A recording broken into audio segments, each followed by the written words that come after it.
因为相信他在做的事情，所以我们并不会站在一个怀疑他的角度去看他说呢，他跟他先生捐款就是谎言啊，自己的账户再汇到自己的账户，那不是洗钱的事。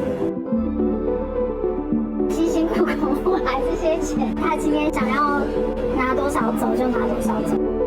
他是裘振宇国际人道建筑与教育协会执行长。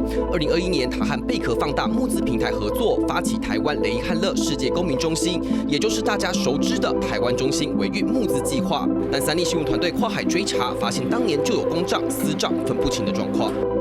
2021年4月，这项募资计划共募得约1700万元，扣掉手续费，还有1330万元善款，其中57万元在4月13号成功汇入土耳其台湾中心，第二笔汇款大约900万元汇给雷伊汉勒市政府，最后330万却是在2021到2022年3月间分成5笔汇入到裘振宇德国以及英国的私人账户。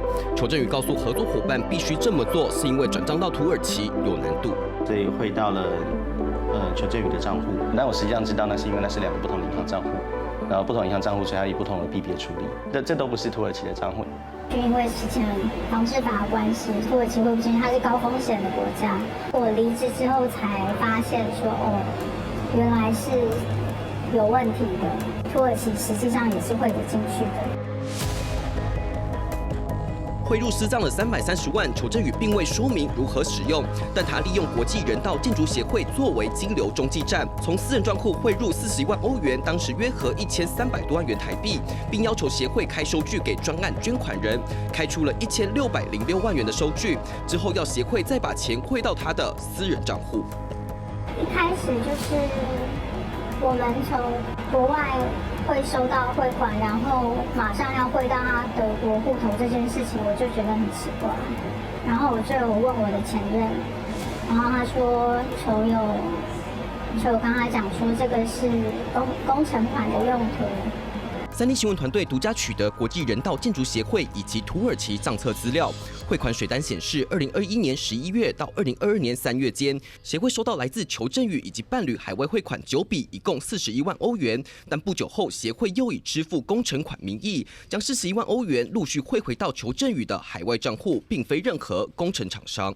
总共这样子9笔的，差不多加总是41万欧啊。每一笔后来都是用就是相同的金额汇到他自己的德国账户。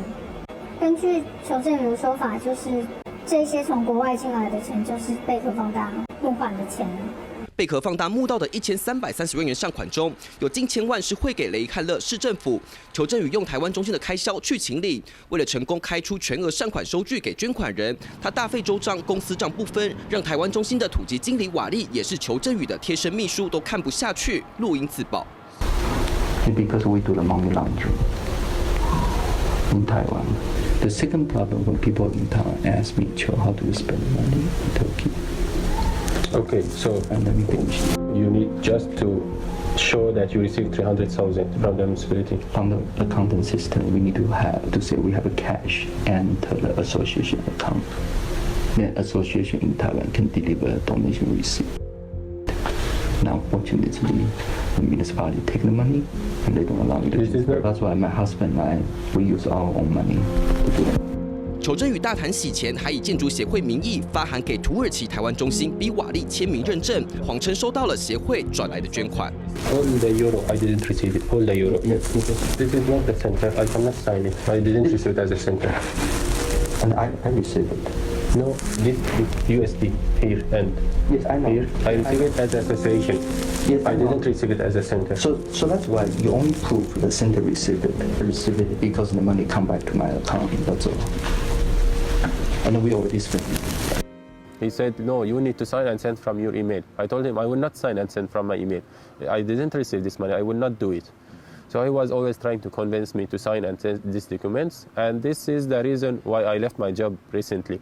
秘书拒绝签名背书，裘振宇索性代签，结果变成台湾中心的裘振宇签名回函给国际人道建筑协会的裘振宇，声称已经收到钱的怪现象。And under it, he put his signature. It's very stupid. Like, it's my name and my association. I was the president of the association. It's legal document.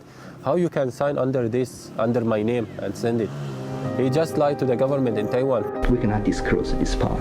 We cannot tell people to say because we will make a fake receipt and transfer. But we don't have the money all. We don't need to prove it. So that's why I find the accountant very good one to legalize everything. 求证负责签证的青山会计师事务所，该名会计师在募款活动结束后已经离职，事务所不愿意回应。求证宇拒绝公开说明，仅私下表示说，虽然知道善款进到他个人账户不合理，因为汇款一度出现困难才会出此下策。面对善款入私贷缺乏监管，他则没有回应。这场金流转运站公司账混杂，但金流已经留下足迹。